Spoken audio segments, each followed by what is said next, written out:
welcome everyone to our Sunday night youth service. If you would, grab your hymn books and turn to page 269. Stand, grab your hymn books, page 269. Where could I go?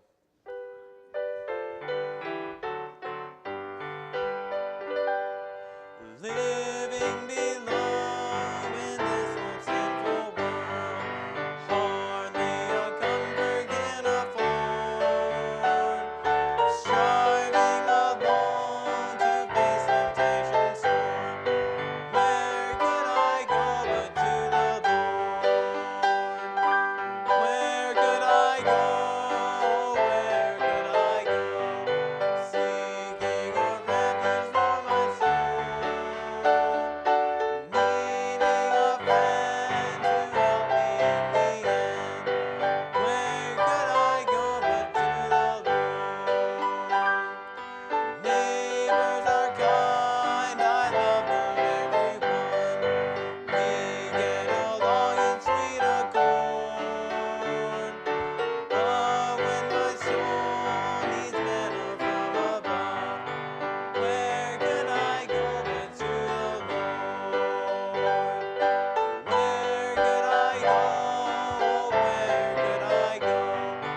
Seeking a refuge for my soul, needing a friend to help me in the end.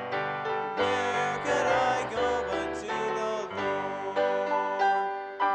Life here is grand with friends I love so dear. Comfort I get from God's own word. Yeah, when I face the chilling hand of death, where could I go but to the Lord? Where could I go? Where could I go? Seeking a refuge for my soul, needing a friend to help me in the end.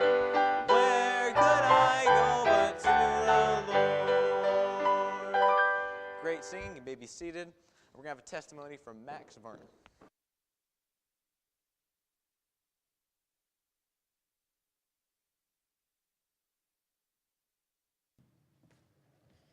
Well, I just want to thank each and every one of you guys for just your prayers as I've been attending Heartland Baptist Bible College.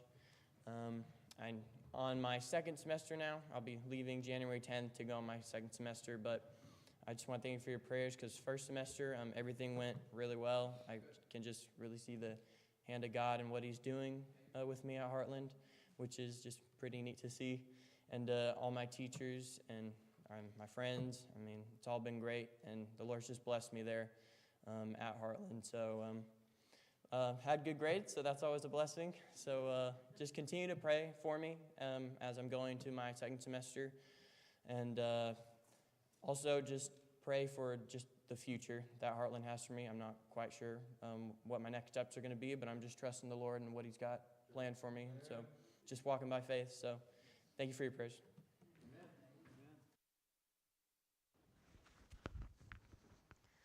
All right, stand again, grab your hymn books, and turn to page 83. Hark the herald angels sing.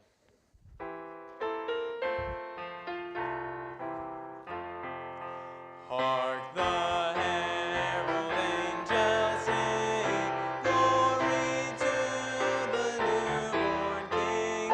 Peace on earth and mercy won, God and sinners reconciled. Joyful all ye nations rise, join the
great singing, turn over to page 78. Oh, Holy Night, page 78.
Great singing.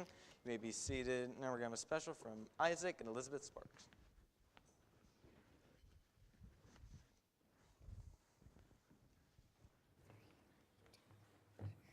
Joy to the world, the Lord has come. Let earth receive her King. Let every heart prepare him room. And heaven and nature sing. And heaven and nature sing. And heaven, nature sing. Joy to the earth, the Savior reigns.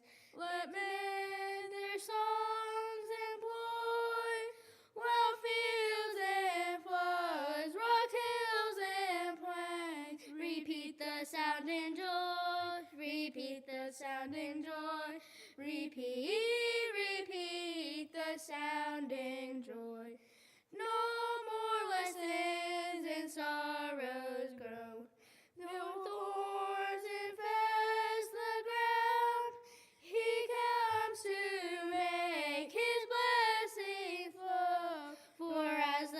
curse is found, for as the curse is found, for as the curse is found. He rules the world with truth and grace, and makes the nation prove the glories of his righteousness, and wonders of his love, and wonders of his love, and wonders of his love.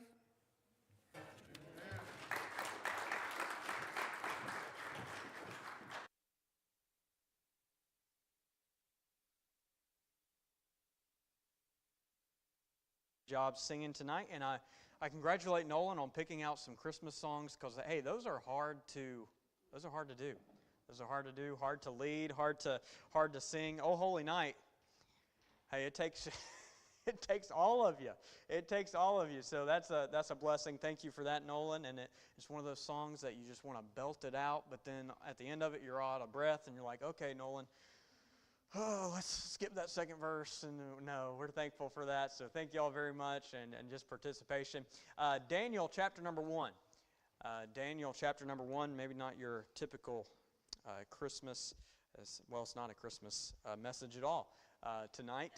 So Daniel chapter number 1, and studying for this, I came to some different, I don't know, studying for any lesson or anything like that. You come to different illustrations and different things that you read about. I came across some illustrations dealing with diet and different kinds of food, and came across a illustration about this guy. My mind's going blank on his name right now.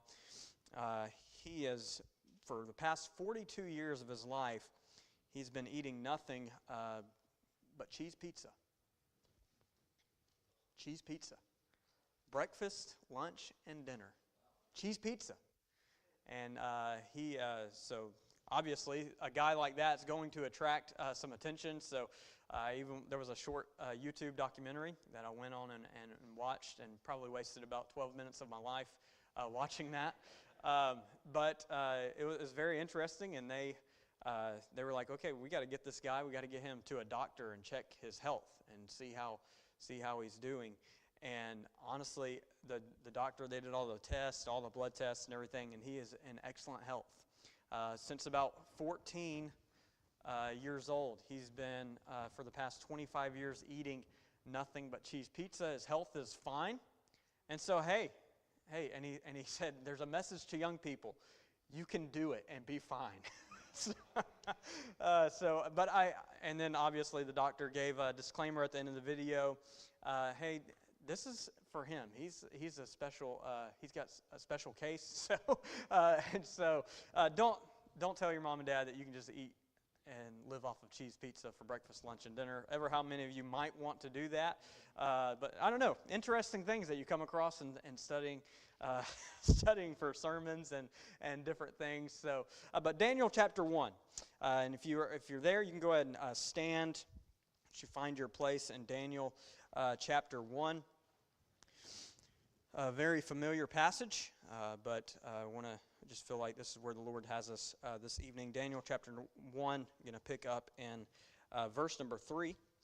Daniel chapter 1, and it says, "And the king spake unto Ashpenaz, the master of his eunuchs, that he should bring it certain of the children of Israel, and of the king's seed, and of the princes, children in whom was no blemish, but well favored, and skillful in all wisdom, and cunning, and knowledge, and understanding science, and such as had ability in them to stand in the king's palace, and whom they might teach the learning and the tongue of the Chaldeans. And the king appointed them a daily provision of the king's meat, and of the wine which he drank, so nourishing them 3 years, that at the end thereof they might stand before the king. Now among these were of the children of Judah, Daniel, Hananiah, Mishael, and Azariah, unto whom the prince of the eunuchs gave names. For he gave unto Daniel the name of Belteshazzar, and to Hananiah of Shadrach, and to Mishael of Meshach, and to Azariah of Abednego." Verse 8, very well-known verse out of the book of Daniel. But Daniel purposed in his heart that he would not defile himself with the portion of the king's meat, nor with the wine which he drank. Therefore he requested of the prince of the eunuchs that he might not defile himself. Now God had brought Daniel into favor and tender love with the prince of the eunuchs. And the prince of the eunuchs said unto Daniel, I fear my lord the king, who hath appointed your meat and your drink. For why should he see your faces worse liking than the children which are of your sort? Then shall you make me in danger, my head up to the king. Then said Daniel to Melzar, whom the prince of the eunuchs had set over Daniel, Hananiah, Mishael, and Azariah, prove thy servants, I beseech thee, 10 days, and let them give us pulse to eat and water to drink. Then let our countenances be looked upon before thee, and the countenance of the children that eat of the portions of the king's meat, and as thou seest, deal with thy servants. So he consented to them in this matter, and proved them 10 days. And at the end of 10 days their countenances appeared fairer and fatter in flesh than all the children which did eat the portion of the king's meat. Thus Melzar took away the portion of their meat, and the wine that they should drink, and gave them pulse. And we're going to end our reading, although we could definitely continue and just deal with the whole chapter. But I want to look at this tonight, countering the culture. Countering the culture. I wanted to entitle this, Being a Vegetarian in a Carnivore World. That's what I wanted to do, Brother Varner. Amen. But no, countering the culture. And you may be seated as we may the Lord bless the reading of His Word. So I came across an article entitled Right and Wrong Approaches to Countering the Culture. And this article, it identified really two separate camps, if you will, of Christianity and those who claim Christianity.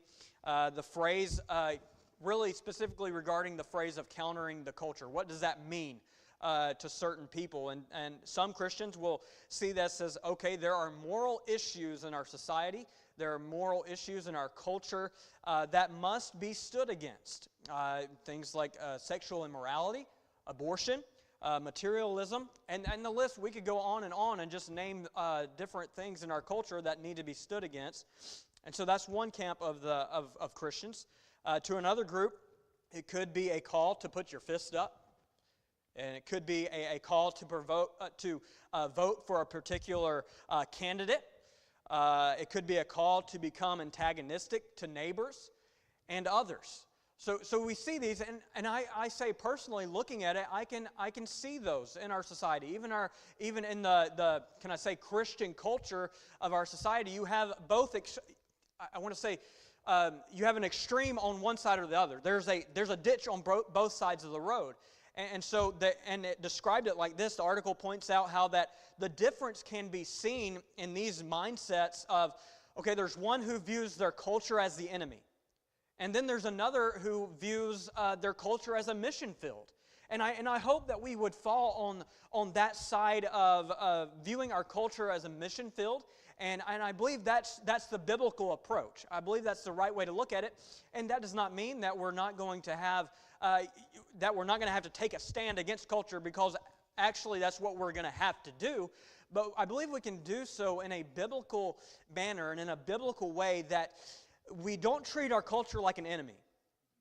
We don't treat, especially the people in our culture, because it's very easy maybe to see all the wrong and all the different things that goes on in our culture, and we very quickly can get angry at the people, and rather than try to view that as a mission field, as an opportunity for us to share the gospel and to be a light, because like Jesus called us to be, hey, we are salt and we are light to this world. So and obviously, like I mentioned, there's a ditch, I believe, on both sides of the road, and I believe that's with anything that you come to. But we want to be on that right path. We want to be on that middle ground to where we have a balance of both of these, and we're countering the culture in a biblical way. And I believe tonight that this passage, I mean, obviously, this is well known to a lot of you this evening, everyone in here. But we find our passage a young man. 4 young men who, I believe they countered the culture in a way that pleased the Lord.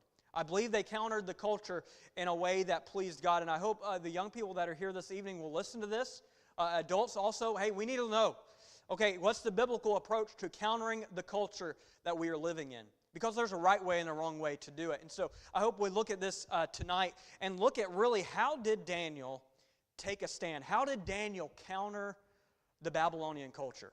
How did he do this in a way that would be honoring to God, in a way that would please God?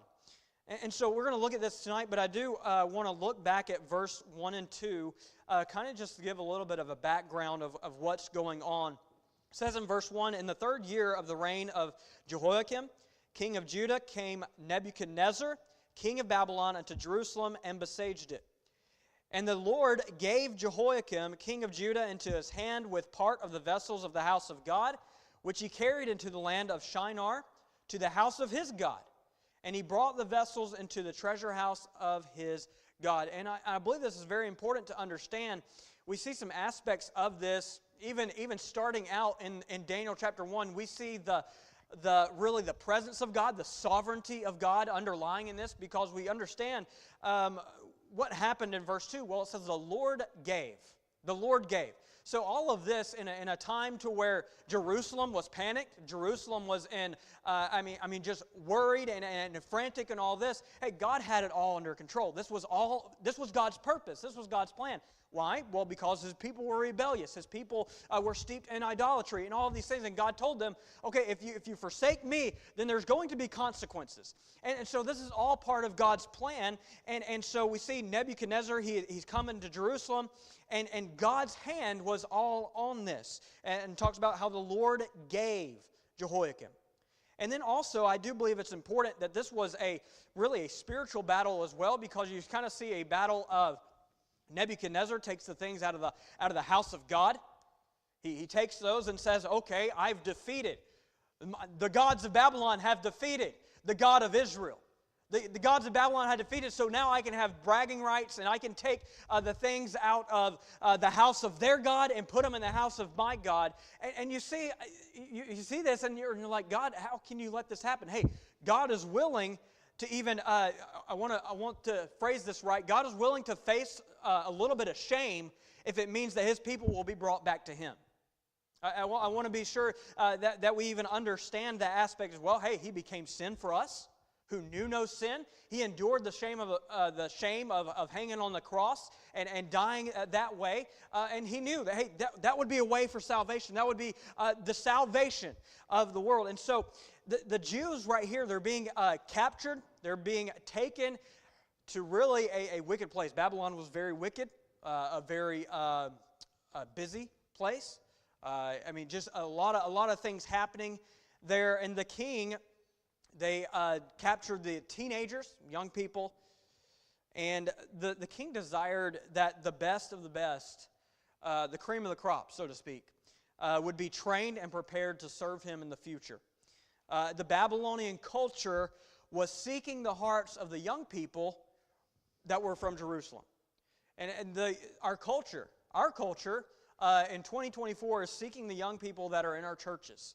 I believe that 100%. We see here in verse 3, it says, and the king spake unto Ashpenaz, the master of his eunuchs, that he should bring certain of the children of Israel, and of the king's seed, and of the princes.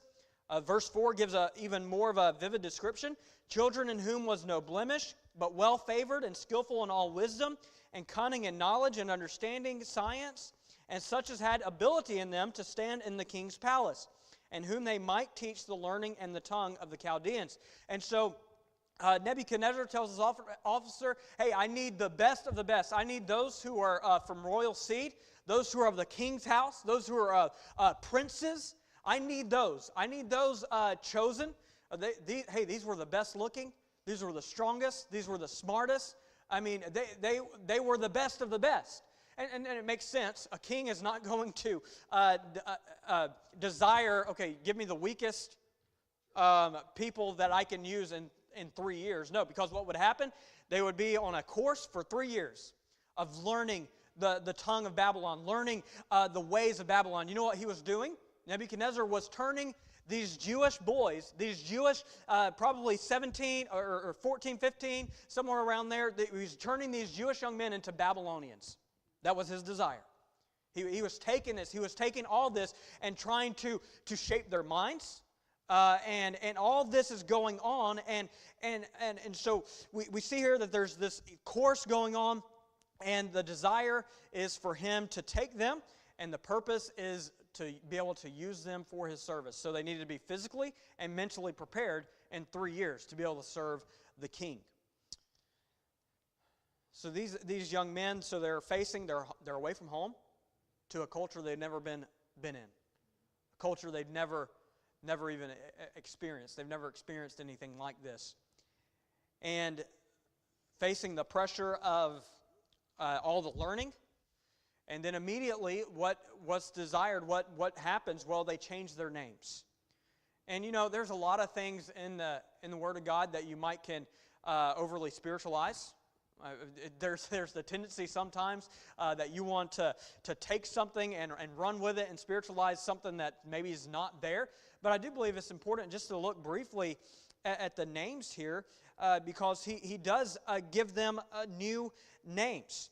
And it says, he changed it from Daniel to Belteshazzar, Hananiah of Shadrach, and to Shadrach, to Mishael of Meshach, and to Azariah of Abednego. And so he does all this, and he changes these names. And we have to look at this because if you look, I wasn't going to do the study as far as giving you all the meaning of their names. This is a great study to look at on your own. But you can tell this, their Hebrew names all pointed to God in some way. Please study that out. I encourage you to study that. It was very interesting. They pointed to God in some way.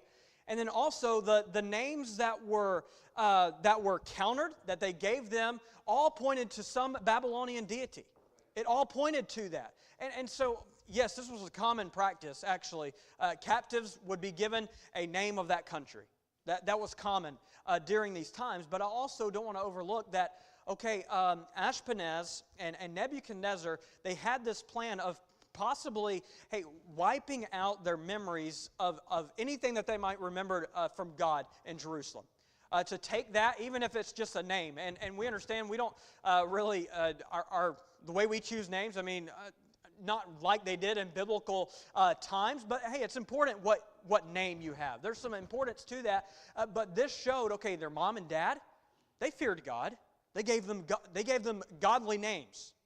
They gave them godly names. So they were raised in a godly culture, but then they come to Babylon, and Babylon's trying to rip that all away from them. A culture that wants them probably to, I don't want you to remember anything about your God. I want you to the Babylonian gods are your God now. And the plethora of gods that the Babylonians worshipped and the idols that they had. And then also we learned before this, in verses 5 and 6, you see to where they were provided for. They were provided for by the king. They were given a daily provision. This was probably the best of the best. This was probably food fit for a king, no pun intended. But this was good food.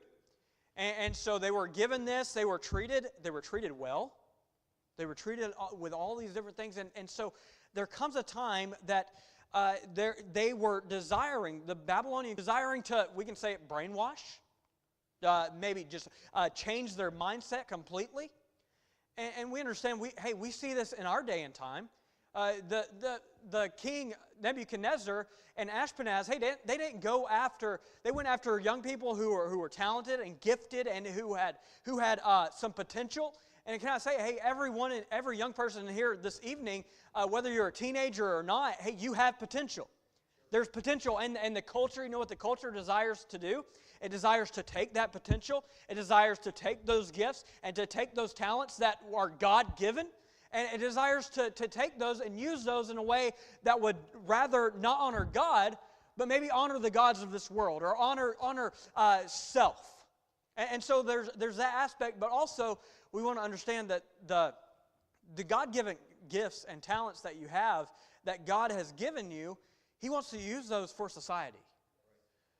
This is kind of where the ditch on both sides of the road comes in, because yes, you need to focus and use your talents and your gifts for God, but God's also gave you those so that you can maybe have an open door in society. Maybe you can have an opportunity to witness someone in the culture, and maybe to be a light to someone else. And so there's that aspect as well. But what needs to happen is you need to focus first. Okay, I'm going to use God-given gifts, God-given talents for God first.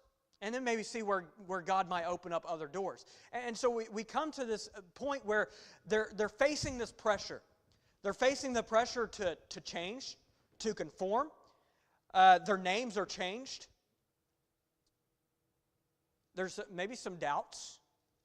Hey, they're learning a lot. And that's one thing too, because they're learning necessarily, not all the learning was bad. Not all that they were learning. Hey, it's good to learn more. It's good to exercise your mind and exercise your brain and continue to learn things. And so they were learning things, but there came a point to where a choice had to be made. And I want to say right here, parents have a great responsibility in raising godly young people. That is your responsibility, is to raise young people that love God, that desire to serve God, and even to continue that for the next generation. That's the desire. But because of that, parents, because you have that responsibility, okay, you cannot leave the culture to teach that to your kids.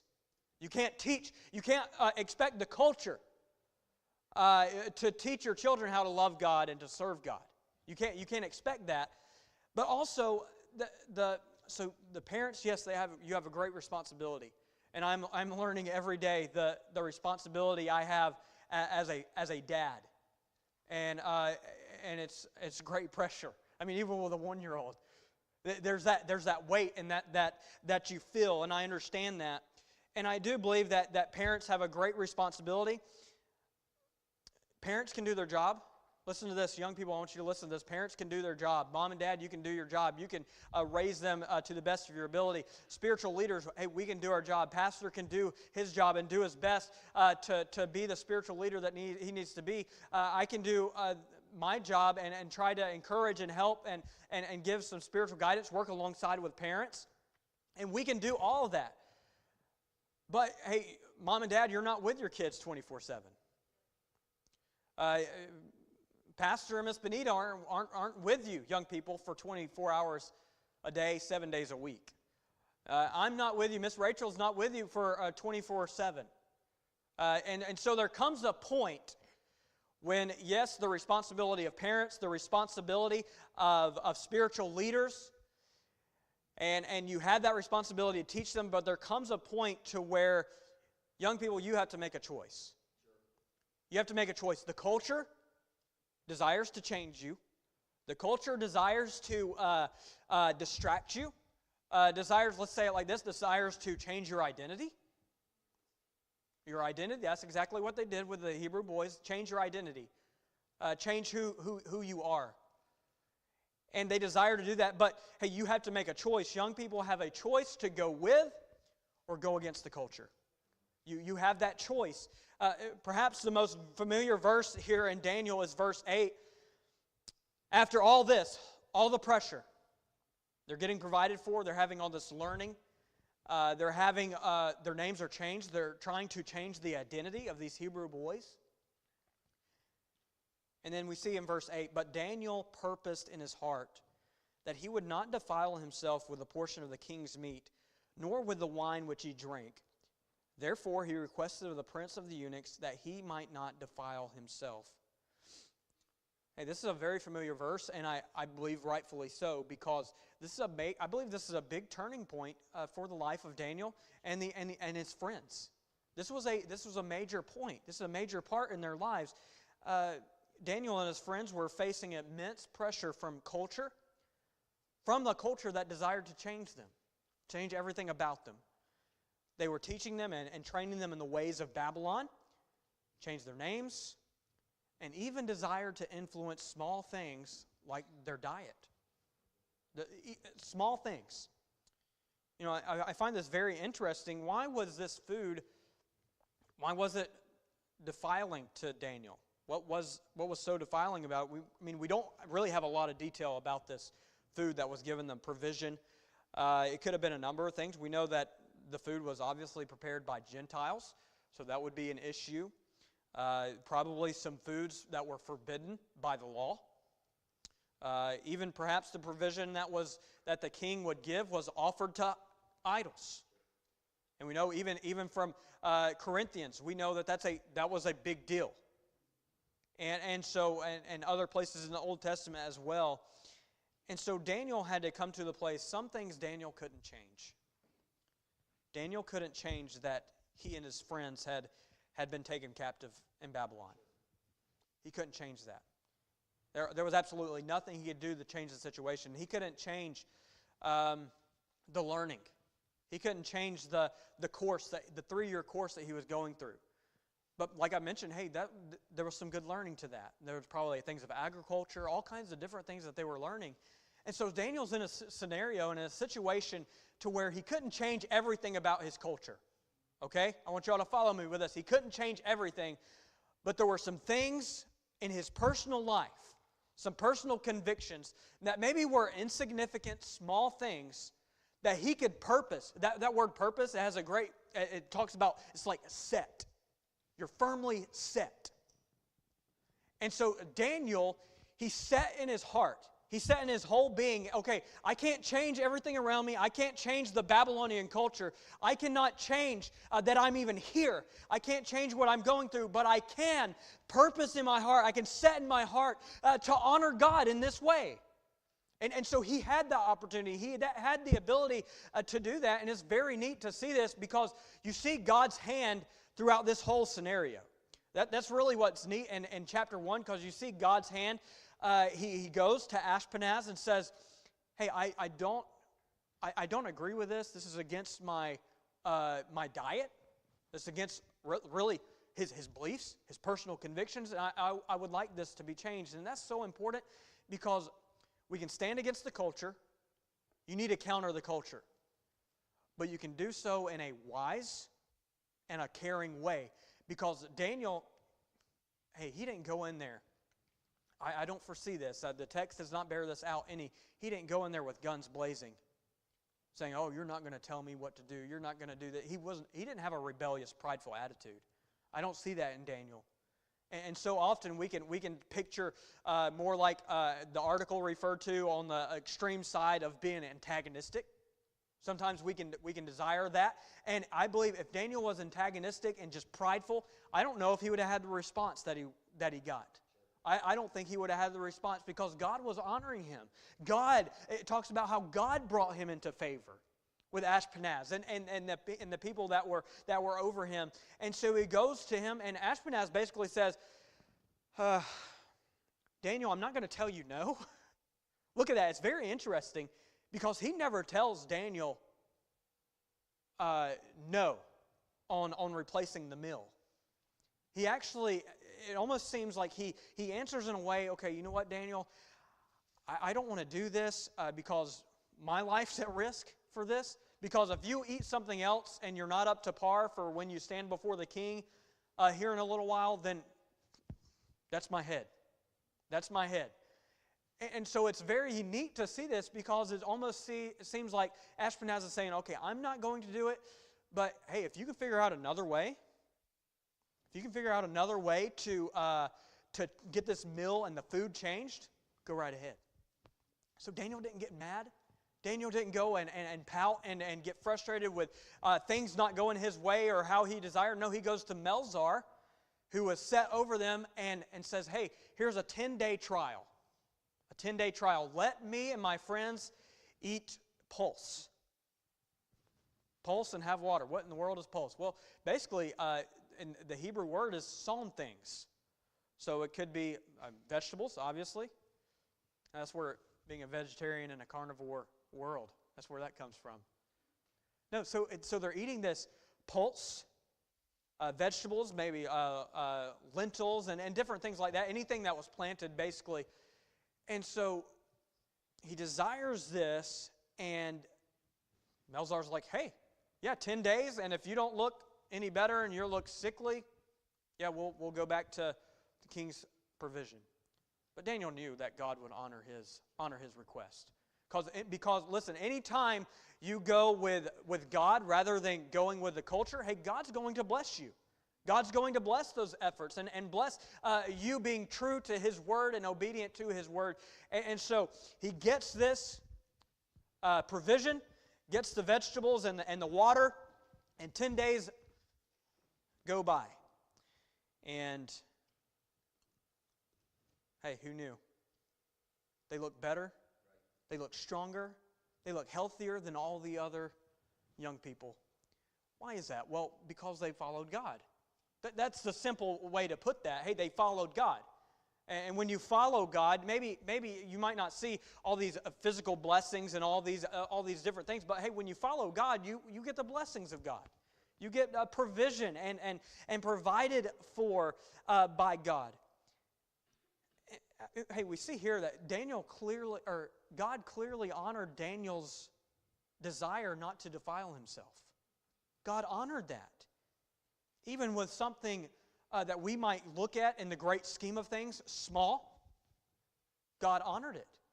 And I believe this was so important because Daniel used this time, this choice that he made as far as not to defile himself with this maybe small thing. Hey, it prepared him for when the decree came from the king and said not to pray. What did Daniel do? Well, he prayed anyways. This prepared Shadrach, Meshach, and Abednego when the king declared, hey, you need to bow to this idol or you're getting thrown into the fiery furnace. Hey, this little small decision right here to stand for God and to take this opportunity to stand in the small thing, hey, that helped them down the road to be able to say, hey, we're not going to bow to that because that's not my God. Hey, the small things matter. The small things matter so much in our lives. So how did Daniel take a stand against the Babylonian culture? How did he do this? Hey, it's simply by choosing not to defile himself, but rather to honor God. Choosing not to defile himself, but rather to honor God. In the small things. In the small things. This helped Daniel. This aided him. Hey, you don't have to stand, taking a stand in the small areas of your life every day, it matters. No matter how insignificant or small you might think it is. Hey, because you know what? Those small things add up to big things. The small, maybe perhaps you're here tonight and thinking, man, when's the big test going to come from God? Hey, maybe you're not being faithful in the small things. And God's desiring you to take those small things as their big things. Take the small things. Take the small test. The small test of saying, okay, I'm not going to defile myself, and purposing in your heart, setting in your heart. Have your heart set and a decision made, and then that's going to help you in the future with those bigger things, with those maybe the more pressure you face. Set your heart to honor God no matter the cultural pressure. Set your heart to honor God no matter the cultural pressure. Hey, because you will face pressure. You are facing pressure. You face pressure of substance abuse. That's everywhere. Alcohol, drugs. You say, oh, that's not a pressure. Oh, that's a pressure. It's a pressure. You face pressure of sexual immorality. You face the pressure of identity. That's rampant in our society.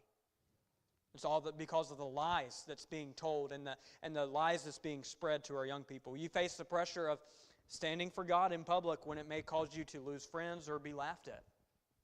That's pressure you face. And these are all important things. These are maybe some bigger things that you might be preparing for, but you need to know prior to these situations, what's your decision going to be? What's your stand going to be? You need to have your mind made up prior to that.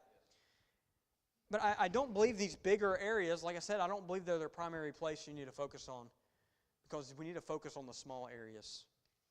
In order to win and have victory in those bigger tests and those bigger things that's going to come in your life, hey, you have to set your heart to honor God in the small areas. Because as we've seen here in this chapter, Daniel had his heart set in a small area. Seemingly small area, and this helped him in the bigger things. Hey, so the choices you make with the small things will affect the bigger areas. If you make the decision now that when you are with friends and the conversation turns inappropriate, and you've already purposed that, okay, I'm going to redirect the conversation or I'm going to leave the conversation, hey, that's going to help you with sexual immorality later on down the road. That's going to help you. Or when perhaps you are faced with a Joseph situation. The small things that you've done, prepared up to that, hey, that's going to help you in that situation. That's going to help you when you have that temptation.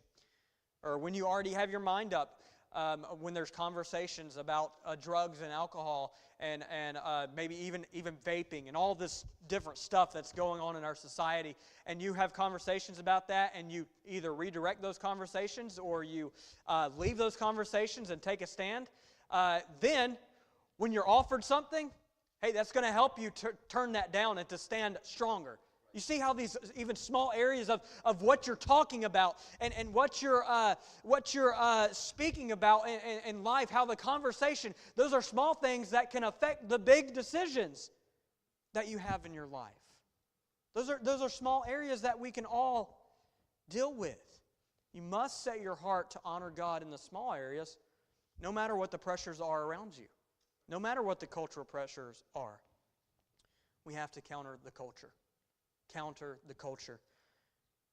This happens when we set our hearts to honor God, no matter the cultural pressures that we're facing. You know, the article I referred to at the beginning gave some good insights of countering the culture. I would like to look at a couple of those.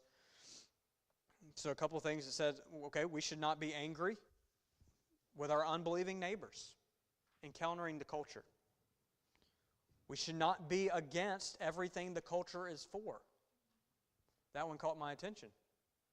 Hey, our culture is, yes, there's a lot of bad things, but hey, there are some good things that our culture is for. So we shouldn't be against everything like that. We should not speak as if we're the first Christians to face a hostile culture. We're definitely not the first.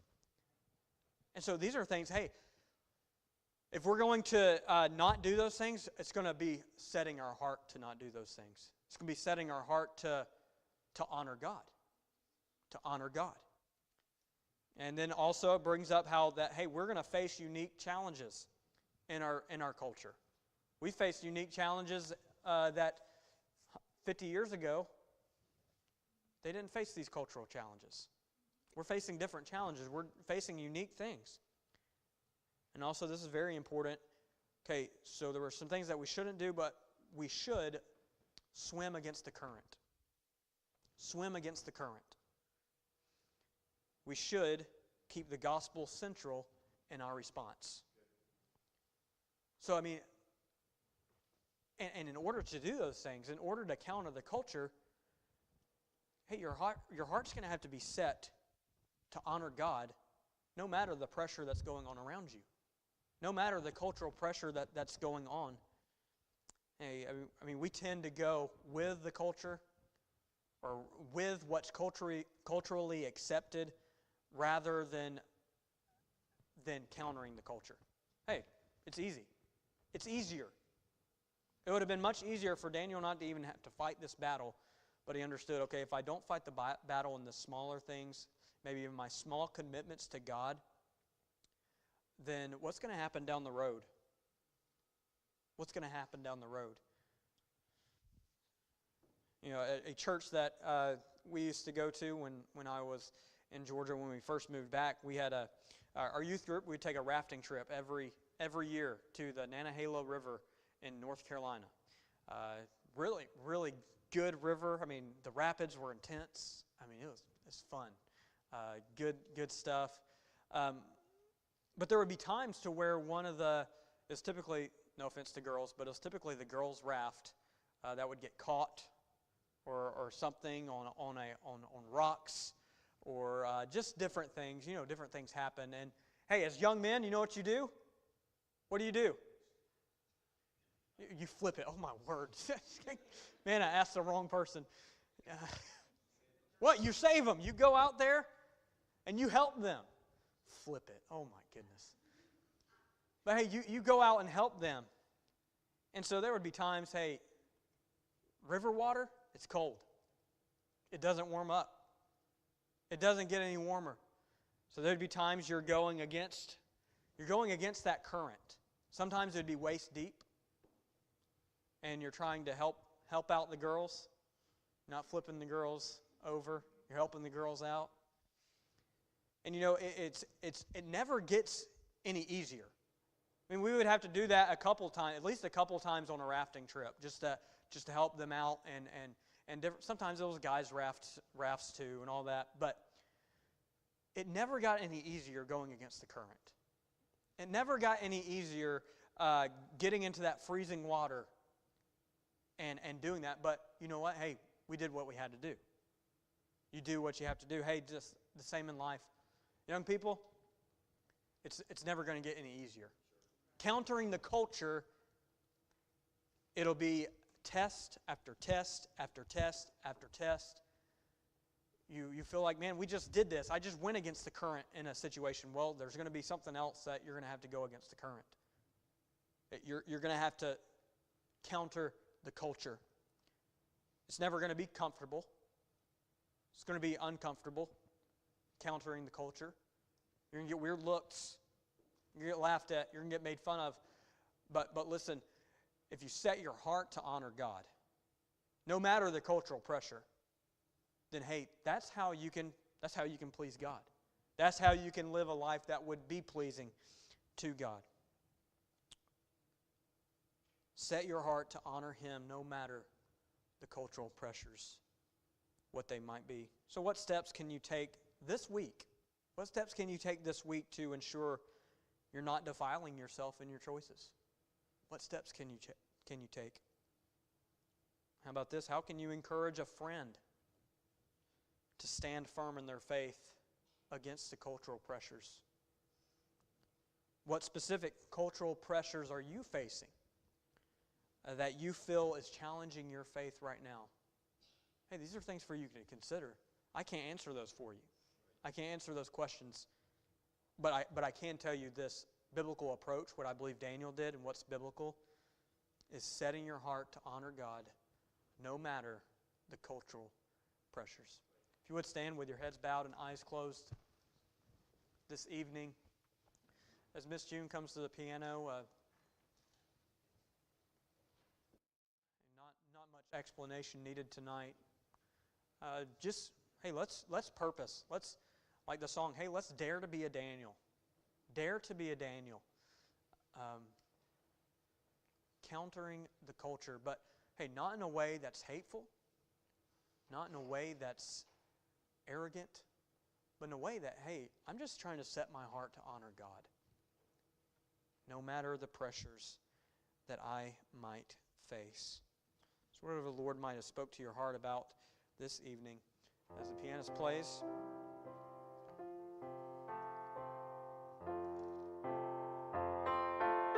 Let it be consecrated, Lord, to Thee. Take my hands and let them move at the impulse of Thy love, at the impulse of Thy love.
y'all very much this evening. If y'all would be seated.